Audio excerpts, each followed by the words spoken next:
Vivid verses.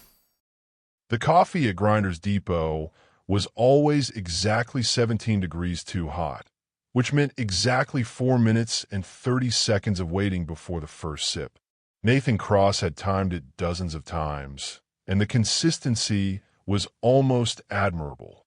He sat in his usual corner booth, the one with the chipped Formica table that rocked imperceptibly when you set something down too hard, and watched Tuesday morning unfold through the fingerprint smudge window. Hartwell wasn't a large town, maybe 40,000 people if you counted the surrounding county, but it had that particular quality of American municipalities that existed in the space between quaint and forgettable. The downtown district consisted of two parallel streets lined with century-old brick buildings that housed the usual assortment. A hardware store that smelled like sawdust and motor oil, a pharmacy with windows full of sun-faded advertisements, and three competing coffee shops that would probably all be out of business in 5 years, replaced by the inevitable Starbucks that would plant itself like a flag in conquered territory. Nathan came to Grinders because it was quiet at 7 a.m., because the Wi-Fi was reliable, and because the owner, a taciturn woman named Ruth who looked like she'd been 45 years old for the past 2 decades, never tried to make conversation. These were valuable commodities. His laptop screen reflected his face in its dark border. 32 years old, brown hair kept short because anything else required thought in the morning, gray eyes that people sometimes called intense when they were being polite and unsettling when they weren't. He'd learned to soften his gaze in social situations, to add the small performative gestures that put people at ease. It was like running a background program. Maintain eye contact, but break it periodically. Nod at appropriate intervals. Adjust facial expressions to mirror the emotional tenor of the conversation. The work on his screen was a data analysis project for a pharmaceutical consulting firm in Chicago, the kind of contract work that let him live anywhere with broadband internet. He was building a predictive model for medication adherence based on demographic factors, prescription costs, and pharmacy locations. The math was elegant, the problem well-defined, the solution achievable. Unlike most things in life, his phone buzzed. A text from Cassandra, running late tonight. Client dinner went long. Don't wait up. He studied the message with the same analytical attention he gave his work. This was the 3rd client dinner, this week, the 7th in the past 2 weeks. Cassandra was a commercial real estate broker, and yes, client dinners were part of her industry, but the frequency had increased by 350% over her baseline average. More interesting was the linguistic construction. Don't wait up implied she expected him to wait up, to notice her absence, to care about the timing of her return. No problem, he typed back. Hope it goes well. The response was deliberately neutral, offering neither concern nor indifference. He was curious to see which direction she'd take it. The 3 typing dots appeared, disappeared, appeared again. Finally, you never ask where I am anymore. There it was. The probe, testing for a reaction. You said you were at a client dinner, he replied. Is there more information you'd like to share? The dots appeared and vanished 3 times before his phone went silent. Nathan took his first sip of coffee, still slightly too hot. He misjudged by 30 seconds and returned to his spreadsheet. Around him, Hartwell woke up. The pharmacy across the street flickered its lights on. A postal worker trudged past with a gray canvas bag that looked like it weighed 40 pounds. An old man in a flannel jacket that had probably been red before 20 years of washing stood at the corner, waiting for nothing in particular. His relationship with Cassandra had followed a predictable trajectory, he reflected. They'd met 18 months ago at a gallery opening, one of those mandatory social events he attended because complete isolation, while tempting, led to professional disadvantages. She'd been standing in front of an abstract piece that looked like someone had thrown paint at a canvas from a moving vehicle, and she'd said, I think it's supposed to be about the futility of modern communication, But honestly, it just looks like the artist had a grudge against the color orange. It had made him laugh, that rare, genuine laugh that he couldn't quite control. She was beautiful in a way that seemed almost designed for the real estate industry. Blonde hair that moved like it was in a commercial, green eyes that could shift from warm to calculating in a microsecond, a smile that could sell a house or close a deal or make you believe whatever she wanted you to believe. The first 3 months had been good. She was intelligent, ambitious, and had that particular gift for navigating social situations that Nathan had to consciously emulate.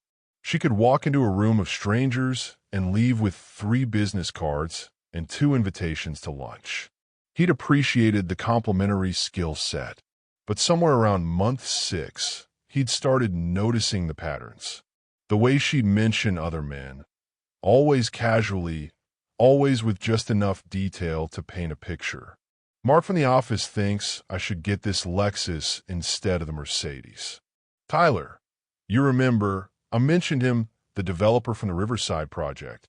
He says I have a gift for reading people. The frequency of these references had increased steadily, and always in context designed to emphasize their success, their attention to her, their availability. At first, he thought it was simple social awkwardness, the kind of thoughtless habit people develop. But Nathan didn't believe in thoughtless habits. Everything was a choice, even if the choice maker wasn't conscious of it. And Cassandra's choices had become increasingly pointed. The data told a story. He'd started tracking it about 2 months ago. Not in a spreadsheet, he wasn't pathological, but mentally. The frequency of chance encounters with male colleagues. The uptick in evening work events.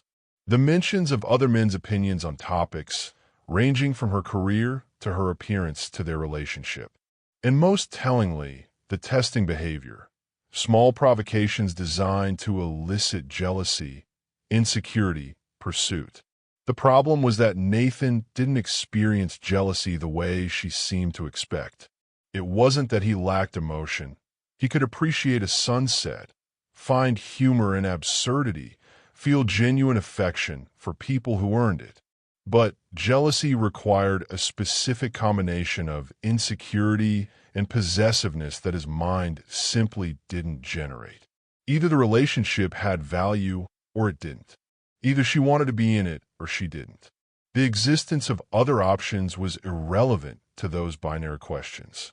He finished his coffee and closed his laptop. Outside, Hartwell continued its slow Tuesday morning rotation. A woman walked past with a stroller that had one wheel squeaking at a frequency that suggested the bearings were about 3 weeks from failure.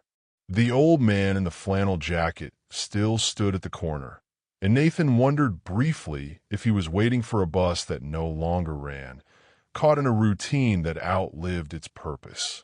That's bleak, he thought. Also possibly projection. He packed up his laptop and walked the 6 blocks of the house he and Cassandra rented. A modest 2-bedroom craftsman with a porch that needed repainting and a lawn he mowed with mathematical precision every Saturday. The house was quiet when he entered, which meant Cassandra had already left for work. Her schedule had shifted earlier over the past few weeks, another variable in the changing equation. The living room bore her aesthetic fingerprints. Throw pillows in coordinated colors, a coffee table book about modernist architecture that she'd never opened, a vase of fresh flowers that she replaced every Thursday like clockwork. His contributions were less visible. The books on the shelf arranged by topic, and then alphabetically by author, the remote controls in a wooden box he'd built to corral them, the thermostat set to 68 degrees because it was the optimal balance between comfort and efficiency. He worked through the morning, breaking only for a sandwich at noon that he ate while reading a paper on Bayesian inference methods. At 2 p.m., his phone rang. Unknown number, local area code. He considered letting it go to voicemail, but curiosity won. Nathan Cross, he answered. Mr. Cross, this is Jennifer Hale from Westfield Properties. I'm calling because Cassandra mentioned you might be interested in some investment opportunities in the downtown redevelopment. He leaned back in his chair, processing. Cassandra had never mentioned giving his name to colleagues. I'm not sure where that came from. I haven't expressed any interest in real estate investment. Oh, a pause, the sound of papers rustling. She seemed quite certain that you'd want to hear about the new mixed-use development on Archer Street. She specifically said you'd been asking about it. Interesting. I appreciate the call, Ms. Hale, but I think there's been a miscommunication. I'm not in a position to invest right now. Of course, I understand. Well, if anything changes, please don't hesitate to reach out. Cassandra speaks very highly of you. I'm sure she does. He ended the call and sat for a moment, staring at his phone. The play was becoming clearer, creating the impression that he was involved in her professional world, perhaps to colleagues who might mention it to others, who might mention it to other men. Building a narrative of commitment, of enmeshment, of his investment in her life. The question was, why? What was the desired outcome? His phone buzzed again. Cassandra, there's a work thing tomorrow night. Bringing a date is encouraged. Want to come? The shift from client dinner to work thing to specifically mentioning a date was notable. He considered the invitation, running through the probabilities. Sure, he replied. What time and where? Thornhill's at 7. Business casual. It'll be fun. Thornhill's was the nicest restaurant in Hartwell. The kind of place where entrees started at $35 and the wine list had its own leather binder. Fun was unlikely, but informative was nearly certain. Thornhill's occupied the ground floor of the old mercantile building, all exposed brick and Edison bulbs and waitstaff in black aprons who described dishes with the gravity of art historians. Nathan arrived at 6:55 p.m., early enough to observe, but not so early as to appear anxious. Cassandra was already there, holding court at a table with 6 others, her laugh carrying across the restaurant like a bell designed to draw attention. She saw him and waved, her smile bright and performative. Nathan, come meet everyone. He navigated through the tables, noting the composition of the group. For women, 2 men. One of the men was substantially older, probably the senior broker. The other was younger, maybe 28, with the kind of carefully maintained stubble that required daily attention and a watch that cost more than most people's monthly rent. Everyone, this is Nathan, my boyfriend, Cassandra said, and he caught the slight emphasis on boyfriend, the way she let her hand rest on his arm just a fraction too long. Nathan, this is Sarah, Jennifer. We talked on the phone yesterday, Marcus, Devin, Lee, and Robert. He shook hands, smiled appropriately, and sat in the empty chair next to Cassandra. The young man, Robert, was directly across from him, and Nathan watched him track Cassandra's movements with the focus of a predator who'd spotted prey. So Nathan, Robert said, leaning back in his chair with studied casualness, Cassandra mentioned you work in data analysis. What kind of data? Currently pharmaceutical adherence patterns. Previously financial modeling, consumer behavior prediction, that kind of thing. Sounds fascinating. The tone suggested it was anything, but must be pretty different from what Cassandra does. She's always out meeting people, closing deals. Real high-energy stuff. Different skill sets, Nathan agreed. But the underlying principle is the same, identifying patterns and making predictions. Can you predict the market? This from Marcus, the older broker, with genuine curiosity. In the aggregate, sometimes, individual cases are messy, Too many variables that can't be quantified. Like people, Cassandra said, and there was something in her voice that made Nathan glance at her. She was looking at Robert when she said it. The dinner proceeded through its choreographed movements. Appetizers, entrees, wine that Robert insisted on ordering despite Marcus technically being the senior person at the table. The conversation flowed around topics Nathan had learned to navigate: real estate trends, interest rates, the new development on the east side that would either revitalize the area or displace longtime residents, depending on who was talking. But the subtext was more interesting than the text.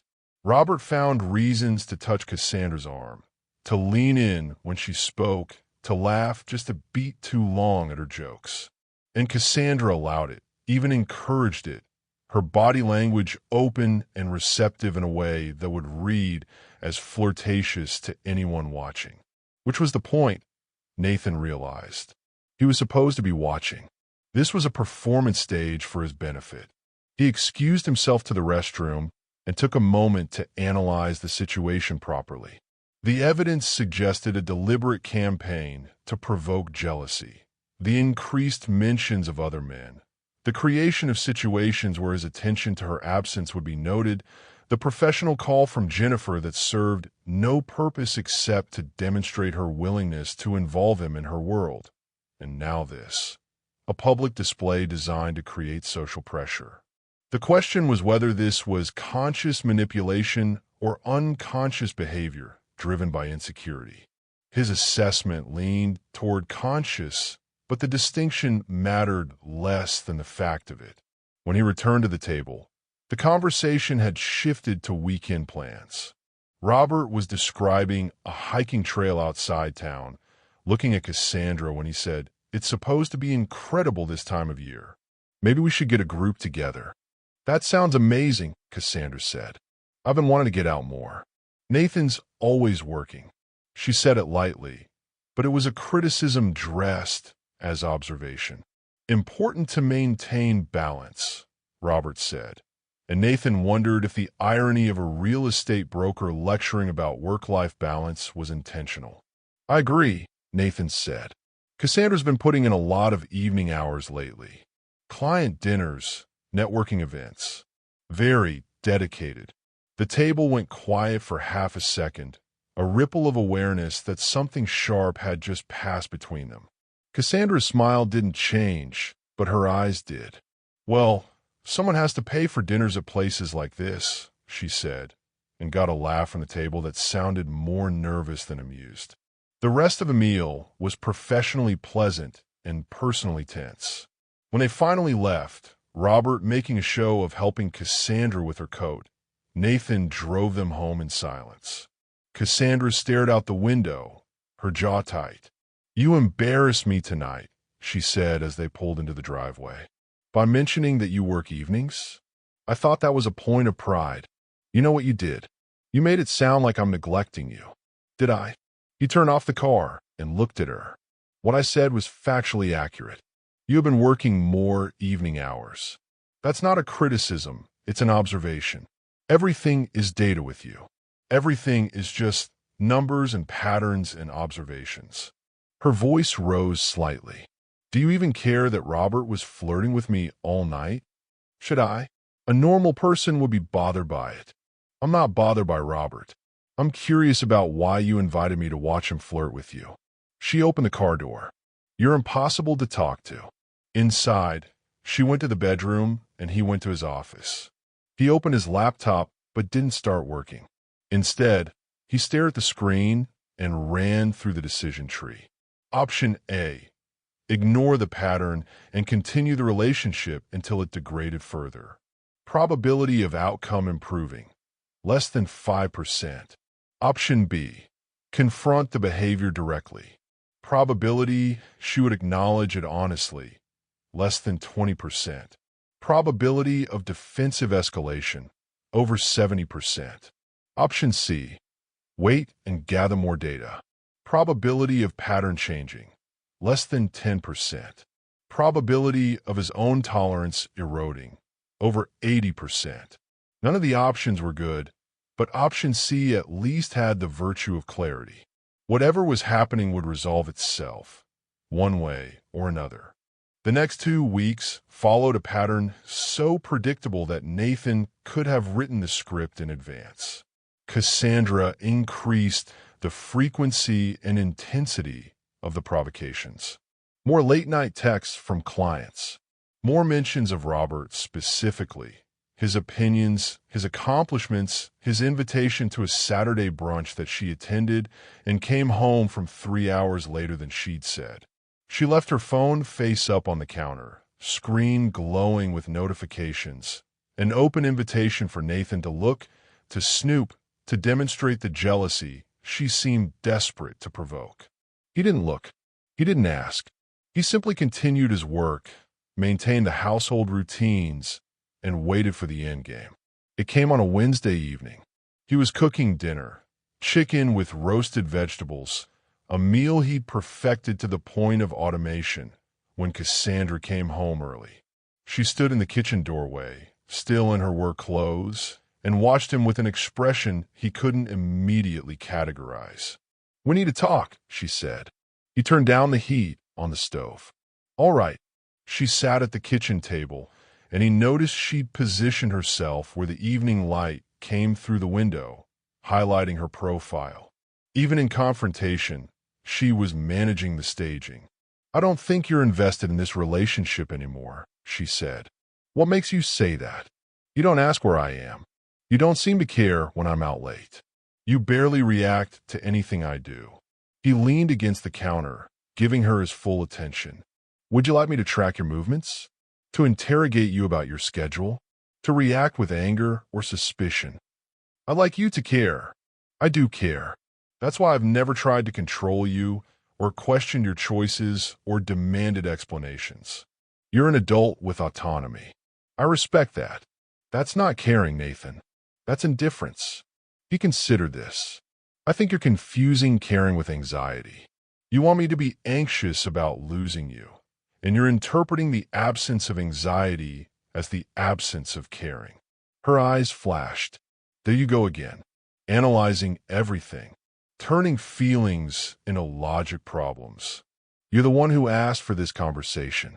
She stood up, pacing the small kitchen. "Robert told me I deserve someone who fights for me, someone who shows passion. Robert sounds like he's auditioning to be that someone. Maybe he is." She stopped pacing, facing him. "Maybe I've been seeing what else is out there. Maybe I've been testing whether you'd even notice if I left."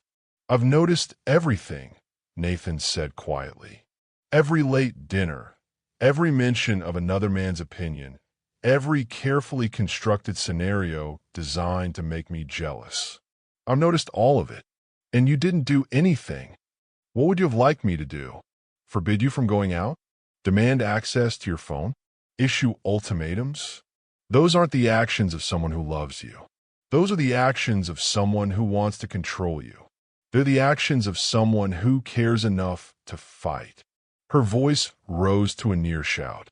"God, Nathan, I've been practically throwing myself at other men right in front of you, and you just watch like it's some kind of experiment." The admission hung in the air between them. Nathan felt something shift in his chest, a strange combination of vindication and sadness. "So this was a test," he said. "All of it. The late nights, Robert, the provocations. You were trying to make me jealous. I was trying to make you feel something. I do feel something. I feel disappointed that you thought the measure of my affection was how easily I could be manipulated into possessiveness." Cassandra's expression hardened. "You know what? Robert thinks I'm amazing. He tells me I'm beautiful, that I'm brilliant at my job, that he can't stop thinking about me. When was the last time you said any of that? Would you like me to compile a list? I can give you dates and specific compliments if that would help. That's not the same, and you know it." She moved closer, her voice dropping to something more dangerous than a shout. "He makes me feel desired. He makes me feel like I matter. And I make you feel what exactly? Like a variable in one of your models. Like something to be analyzed and understood, but never actually felt." Nathan absorbed this, turning it over in his mind. There was probably some truth to it. He did analyze, did categorize, did try to understand through pattern and logic. But that was how he understood anything. It didn't mean the feelings weren't there. "I'm sorry that's how you experience our relationship," he said. "But I can't be someone I'm not. I can't manufacture jealousy or possessiveness because you've decided that's what love looks like. She stared at him, and he could see her recalibrating, shifting strategies. When she spoke again, her voice had changed, softer, more vulnerable. Maybe I've been handling this wrong. Maybe I've been unfair. She stepped closer. But Nathan, I need to know you care. I need to know this matters to you. And if you can't show me that. She paused, letting the silence build. If you can't show me that, then maybe I need to explore things with someone who can. There it was. The trump card. The final ultimatum. Choose me. Fight for me. Or lose me to someone who will. He looked at her, really looked at her, and saw clearly for perhaps the first time. Saw the calculation behind the vulnerability, the manipulation dressed as honest emotion. Saw 2 weeks of deliberate cruelty rationalized as a test of his love. Saw a future of increasingly elaborate games, each one designed to prove his devotion through degradation. And he felt, quite distinctly, the moment his investment in the relationship reached zero. Then I think you should explore things with Robert, he said calmly. Cassandra blinked. What? If you need someone who measures love through jealousy and possessiveness, someone who'll fight and argue and try to control where you go and who you see, then Robert is probably a better match. I hope it works out for you. You? She stared at him, the vulnerability vanishing, replaced by confusion and then anger. You just giving up? Just like that. I'm not giving up. I'm accepting what you've been telling me for 2 weeks. You want something I can't provide, and staying in this relationship would be unfair to both of us. So that's it. I mentioned another man, and you just end things. You didn't mention another man. You spent 2 weeks deliberately cultivating his attention while engineering situations designed to make me jealous, then threatened to pursue him if I didn't meet your emotional demands. That's not mentioning someone. That's orchestrating a replacement. I wasn't. She stopped, seemed to realize the denial was pointless. I was trying to make you care. By hurting me? By threatening me? Cassandra, that's not how healthy relationships work. Don't you dare lecture me about healthy relationships. Her voice rose again, the tears that had been threatening finally spilling over. You've been emotionally absent for months. You barely touch me. You never initiate anything. You just exist in your own head and leave me feeling invisible.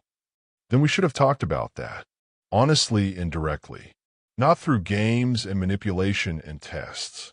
I'm not manipulating, she stopped again, and he saw her realize she'd backed herself into a corner.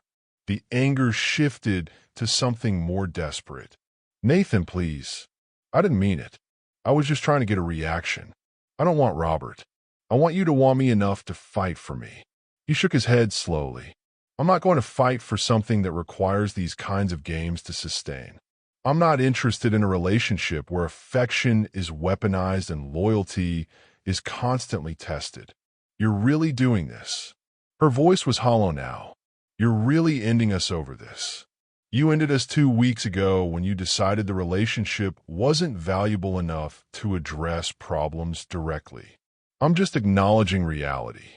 She stood there, mascara running, fists clenched at her sides. Then something changed in her expression, a flash of rage, raw and undisguised. Fine. She spun toward the bedroom. Fine. He heard her in there, slamming drawers, throwing things. Part of him wanted to go help, to make this easier, but he recognized the impulse as the same programming that had allowed the situation to deteriorate this far. The need to smooth things over, to accommodate, to accept behavior that violated his boundaries because confrontation was uncomfortable.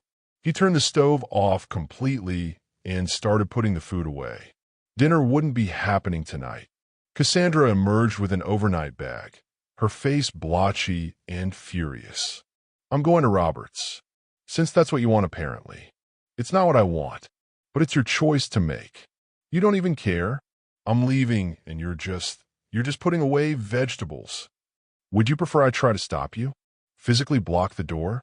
Beg you to stay while you use it as leverage for worse behavior tomorrow? She made a sound somewhere between a laugh and a sob. You really are a robot. An actual robot. I don't know why I wasted 18 months on you. I hope you find what you're looking for, he said, and meant it. She stared at him for a long moment, and he saw her cycle through emotions: anger, hurt, disbelief, and finally something that might have been the first honest thing he'd seen in weeks: regret. Then she left, slamming the door hard enough to rattle the windows. Nathan finished putting away the food, cleaned the kitchen, and sat down at the table. The house was quiet except for the hum of the refrigerator and the distant sound of neighbors' dog barking. He felt not good exactly, but clear. Like pressure he hadn't consciously registered had suddenly lifted. His phone buzzed. A text from Cassandra. I can't believe you're letting me do this. He didn't respond. 3 minutes later, you're supposed to come after me. He turned the phone face down and went to his office. The sound started around 11 p.m. He was working, genuinely absorbed in a particularly interesting data set, when he heard the front door open. Then footsteps in the hallway, deliberate and heavy. Cassandra appeared in his office doorway. She'd been crying, really crying this time, not the theatrical tears from earlier. Her makeup was ruined, her hair disheveled, and she held her overnight bag like it weighed 100 pounds. I didn't go to Robert's, she said. Nathan saved his work and turned to face her. Okay, I drove there. I sat in his driveway for 20 minutes, and I realized, she swallowed hard. I realized I was about to make a huge mistake because I was angry that you wouldn't play the game I wanted you to play. That's a valuable realization. Can we talk? Really talk. He gestured to the chair across from his desk. She sat, setting the bag down with a thump. I don't know how to do this, she said. I don't know how to be with someone who doesn't respond to the things that have always worked before. What things? The jealousy plays. The tests. Making someone prove they care by making them fight for me. She wiped her eyes with the back of her hand. My mother did it to my father. He'd do something to make her jealous. She'd threaten to leave. He'd chase her and promise to change. And that was how they showed they loved each other. That sounded exhausting. It is. She looked at him directly. But it's what I know. And when you didn't react, when you just stayed calm and reasonable, I thought it meant you didn't care. Because in my house, caring looked like chaos. Nathan considered this. I can understand how my response would be confusing given that framework. But Cassandra, I can't operate in chaos. I can't do the jealousy games and the tests and the manufactured drama. It's not who I am. I know. She twisted her hands at her lap. And I shouldn't have tried to force you to be someone you're not. But Nathan, you have to understand, your version of caring is so quiet I can barely hear it. You never get excited. You never get upset. You never seem to feel things intensely. I feel things. I just process them differently. Ow! She leaned forward. How do you process them? Because from where I'm sitting, it looks like you analyze everything to death instead of actually experiencing it. He took a moment to formulate an answer. When you came home 3 hours late from brunch with Robert, I felt something. It wasn't jealousy exactly, but it was disappointment, I suppose. Concern that you'd rather spend time with someone else. But expressing that as anger or accusations wouldn't have changed anything.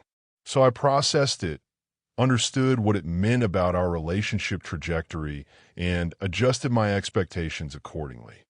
See, that's what I mean. You adjusted your expectations. Normal people would have asked where I was, who I was with, why I was late. Would you have told me the truth if I'd asked? She opened her mouth, closed it. Probably not. Then what would have been the point? I'd have asked questions I knew you wouldn't answer honestly. You'd have felt attacked and gotten defensive, and we'd have had a fight that resolved nothing. Instead, I gathered information through observation and updated my understanding of the situation. That's so cold, though. It's efficient. Cold would be not caring what the data meant. I care very much. I just didn't see the value in performing my caring through interrogation and conflict. Cassandra was quiet for a long moment. I don't know if I can do this, she finally said. Be with someone who loves so quietly. That's fair. And I don't know if I can be with someone who needs me to prove my affection through jealousy and possessiveness. So, where does that leave us? Nathan leaned back in his chair, studying her. She looked genuinely vulnerable now, stripped of the performance. I think it leaves us at a choice point. We can end this cleanly, acknowledge the incompatibility, and move on. Or we could try to find a middle ground. I work on expressing affection in ways you can recognize. You work on not needing chaos to feel secure. But that only works if we're both honest about what we want and willing to change patterns that don't serve us. I don't want to end us, she said quietly. I know I said terrible things tonight. I know I've been terrible for weeks. But I don't want to lose you. Then you need to decide if you want to lose me as I actually am, or if you want to be with a version of me that doesn't exist. Because I can't be the jealous boyfriend who fights and chases and gets drawn into drama. That's not in my programming. She managed a weak smile at that. Robot boyfriend. Emotionally disciplined boyfriend with clear boundaries and a low tolerance for manipulation. That's quite a mouthful. It's accurate, though. She stood up, gathering her bag. I need to think. Really think, not just react. Can I stay in the guest room tonight? I don't want to make any more impulsive decisions. Of course. She paused at the door. For what it's worth, I am sorry. I was trying to hurt you, and that was cruel and unfair and not the person I want to be. I appreciate you saying that. She left, and he heard her moving around in the guest room. He turned back to his computer, but the data held no interest now. Instead, he found himself running probability calculations. Probability that Cassandra could fundamentally change her approach to relationships, 30 to 40%. Probability that he could become more emotionally demonstrative without it feeling performative and forced, 40 to 50%. Probability that they could find a sustainable middle ground, 20 to 30%. Probability that trying would cause more damage than ending things cleanly now, 60 to 70%. The numbers weren't encouraging, but then the numbers were never the whole story. Morning came with weak sunlight through his office window. Nathan realized he'd fallen asleep at his desk, something he hadn't done since graduate school. His neck complained when he lifted his head, and his laptop had gone into sleep mode at some point during the night. The house was quiet. He checked his phone, 6:47 a.m., and wondered if Cassandra was still in the guest room or if she'd left sometime during the night. He found her in the kitchen, making coffee. She'd clearly slept as poorly as he had, her eyes puffy and red-rimmed. She looked up when he entered and offered a tentative smile. I made enough for both of us, she said. Thank you. They stood in awkward silence while the coffee maker gurgled and hissed. Nathan noticed she'd changed into one of his old t-shirts, something she used to do in the early days of their relationship. He wasn't sure if it was a deliberate signal or just convenience. I did a lot of thinking, she said finally, about what you said, about my patterns. And you're right. I've been testing you, constantly. And every time you passed the test by not being jealous or controlling, I decided you'd failed it because you weren't performing the kind of love I thought I needed. She poured coffee into 2 mugs, added cream to his the way he liked it. I called my sister at like 2 a.m. How is Karen? Concerned, brutally honest. She told me I was self-sabotaging because I'm afraid of being in a relationship that's actually healthy. That's pretty insightful for 2 a.m. Cassandra handed him the mug. She also said you're probably the most emotionally stable person I've ever dated, and I'm an idiot if I lose you, because I need you to be unstable too. Also insightful. Stop being so agreeable.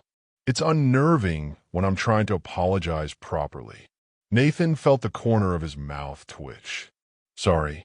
Please continue your apology. She shook her head, but he saw the tension in her shoulders ease slightly. What I'm trying to say is, I don't want to end this, but I also know I can't keep doing what I've been doing. It's toxic and manipulative, and it's turning me into someone I don't like. That's a good start, but I need you to meet me halfway. Not by being jealous or possessive, but by, I don't know, being more present, more willing to tell me when something bothers you instead of just observing it and updating your mental spreadsheet. I don't actually keep a spreadsheet. You keep one in your head, which is somehow worse. He couldn't argue with that. You're right. I do tend to observe rather than engage when I'm uncertain about how to proceed. It feels safer to collect data than to risk a confrontation based on incomplete information. But relationships aren't data problems, Nathan. They're messy and irrational, and sometimes you have to engage before you have all the information. I know. Intellectually, I know that. Putting it into practice is harder. She moved closer, setting her mug down on the counter. So we're both working on things. I'm working on not manufacturing crises to test your affection. You're working on expressing yourself more directly even when it feels risky. That seems fair. And Robert, what about him? I need you to know nothing happened. I was flirting and it was inappropriate, but I know. She looked startled. How do you know? Because if something had happened, you would have told me immediately. You were trying to make me jealous, not actually cheat. The threat of it was the point, not the execution.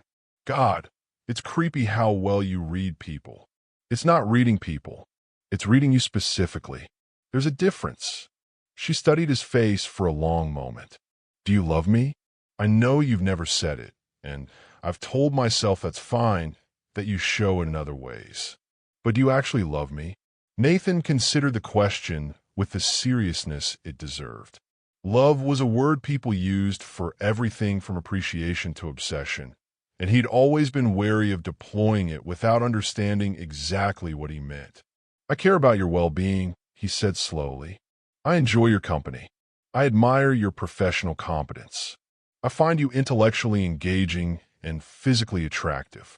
I want you to succeed and be happy. I make decisions with your interests in mind. That's a list, Nathan. I'm asking how you feel, not asking you to catalog my attributes. He took a breath, trying to translate the internal experience into words that would mean something to her. When I thought you might actually leave last night, I felt diminished, like the world would be smaller and less interesting without you in it. Like I'd lose something I didn't fully appreciate until it was threatened. If that's love, then yes. I love you. Her eyes filled with tears again, but these looked different from the ones last night. That's the most romantic thing you've ever said to me, and it's still phrased like a conditional statement. That's probably the best I can do. I know. She moved into his space, close enough that he could smell her shampoo, and I think I'm okay with that. I think I can learn to hear your version of affection instead of needing you to speak a language you don't know. I could try to learn it. The language. I can't promise fluency, but I can try. She reached up and touched his face, a gentle gesture that felt different from her usual calculated touches. You really didn't chase me last night, even when I texted you. No. Why not? Because chasing you would have told you that the threat of leaving works as a tool to control me. And I won't be in a relationship where I'm controlled through fear of abandonment. Even if you wanted to chase me, I didn't want to. Part of me wanted to go after you immediately to convince you to stay. But wanting something and doing it aren't the same thing. Acting on that impulse would have reinforced a pattern that would have destroyed us eventually. She was quiet for a moment. That must have been hard. Wanting to do something and choosing not to. It was. But not as hard as continuing a relationship built on manipulation would have been. I'm going to try to be better. I mean it. No more tests, No more games. No more Robert or any version of him. And I'm going to try to be more expressive, more willing to engage with conflict directly instead of observing it from a distance. So we're doing this? We're actually trying. Nathan pulled her into a hug, something he typically did only when she initiated it. She stiffened in surprise, then relaxed against him. We're trying, he said into her hair. But Cassandra, if you ever threaten to leave again as a manipulation tactic, I will help you pack. That's not negotiable. I understand. And if I ever become so emotionally distant that you feel invisible, you tell me directly. No hints, no tests, no manufactured crises. Direct communication. Deal. They stood there in the kitchen as morning light filled the room, the coffee getting cold on the counter. It wasn't a fairy tale ending. There would be more difficult conversations, more moments of miscommunication, more work required from both of them. But it was honest, which was more than they'd had in weeks. We should probably talk about why you needed me to fight for you, Nathan said. The thing with your parents. Therapy. Probably. For both of us. Me for the emotional avoidance, you for the testing behavior. That's very mature and reasonable. Is that a problem? No. She pulled back to look at him. It's just very you. Crisis happens. Analyze the problem. Propose a solution. No drama. No blame. Just practical next steps. Would you prefer drama and blame? God, no. I've had enough drama to last a lifetime. She picked up her coffee mug, made a face at the temperature, and set it back down. But maybe sometimes I'd like a little irrational emotion. Like, maybe sometimes you could just be mad or sad or frustrated without filtering it through logic first. I'll work on it. That's all I can ask. They spent the rest of the morning in a kind of careful détente, neither quite sure how to proceed, but both trying. Cassandra made pancakes, which she burned slightly because she kept getting distracted by her phone. Nathan ate them anyway, and only commented that the carbon added interesting textural complexity, which made her throw a dish towel at him. Around noon, she left to get some things from her apartment. They'd been living primarily at his house, but she maintained her lease just in case, which in retrospect had been its own kind of exit strategy. He watched her drive away and felt the familiar urge to calculate probabilities. Chance she'd come back. Chance this was another test. Chance he'd handled everything wrong. Then he consciously stopped himself. Not everything needed to be analyzed. Sometimes you just had to trust the process and see what happened. She came back 3 hours later with 2 suitcases and a houseplant that looked like it was barely clinging to life. I'm keeping the apartment, she said, setting the plant on the kitchen counter. But I'm bringing my stuff here. Not because I'm worried about having an escape route, but because I want to be here, with you. The plant looks like it needs immediate medical intervention. I know, I'm terrible with plants, but Robert gave it to me last week, and I'm going to keep it alive out of pure spite. Nathan looked at the plant, then at her. That's the most irrational thing I've ever heard you say. I know, she grinned. I'm growing as a person. By nurturing a plant someone else gave you to prove a point? Exactly. He shook his head, but he was smiling. I'll help you keep it alive. See? You do care. About you, yes. The plant is just collateral benefit. She set about unpacking her things, and Nathan returned to his work. But every so often, he'd look up and see her moving through the house, hanging her clothes in the closet, setting books on the shelf in no discernible order, leaving shoes in the hallway in a way that would definitely cause him to trip at some point, and he'd feel that strange sensation again. The one he'd tried to describe that morning. The sense that the world was fuller with her in it. Was it love? By his metrics, probably. By traditional metrics, definitely. But the label mattered less than the reality of it. He wanted her to stay. He wanted to figure out how to be together in a way that didn't require either of them to be someone they weren't. That evening, They ordered takeout from the Chinese place on Fifth Street and ate it while watching a documentary about deep-sea creatures that Cassandra found both fascinating and horrifying. When they went to bed, together, in the same bed, which felt significant after everything, she curled against him in a way that seemed less performative than usual. "Nathan," she said into the darkness. "Yes. Thank you for not chasing me." He thought about that, about the choice he'd made and what it had meant. "Thank you for coming back anyway. I don't think I really left. I think I just needed to know that you'd survive if I did. Is that the test now? Whether I'd survive without you?" "No." She was quiet for a moment. "It's whether I'd survive without you. And the answer is yes, I would. But I really don't want to. That's probably the healthiest thing either of us has said in weeks. We're getting better at this. We're trying to get better. There's a difference. Always the scientist. Always the realist."